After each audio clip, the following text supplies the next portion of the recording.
পিছিয়ে গেল চিন্ময় কৃষ্ণ দাসের জামিন মামলার শুনানি। আপাতত জেলেই থাকতে হবে তাকে। পরবর্তী শুনানি 2রা জানুয়ারি।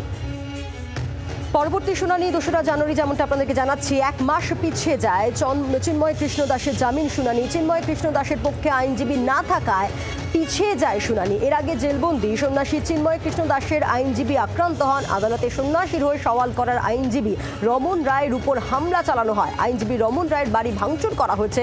নৃশংসভাবে মারধর করে কট্টরপন্থীরা। কলকাতা ইসকনের মুখপাত্র রাধারমন দাস তিনি ঠিক কি অভিযোগ করছেন, কি তার প্রতিক্রিয়া, পুরো বিষয় নিয়ে শোনাবো। এটা খুব দুঃখের কথা। আমরা অনেক আশায় ছিলাম কি আজকে উনি জামিন পেয়ে যাবেন। জামিন পাওয়ার তো দূরের কথা, ওনার পক্ষে দাঁড়ানোর জন্য একটা আইনজীবীও আসতে পারেনি। আমরা এটাও দেখলাম কি লাস্ট টাইম যখন ওনাকে কোর্টে প্রস্তুত করা হয়েছিল তখন 50 থেকে বেশি আইনজীবী ওনার হয়ে ওখানে ওনার সঙ্গে ছিলেন। কিন্তু আমার যত খবর আছে ওদের বিরুদ্ধে মামলা করা হয়েছে, ওদের বাড়ি ঘর টার্গেট করা হয়েছে, ফিজিক্যালি অ্যাটাক করা হয়েছে। তো গোটা বিষয়টা খুব আনফর্চুনেট। বাংলার আওয়াজ, বাঙালির আবেগ, জি 24 ঘন্টা।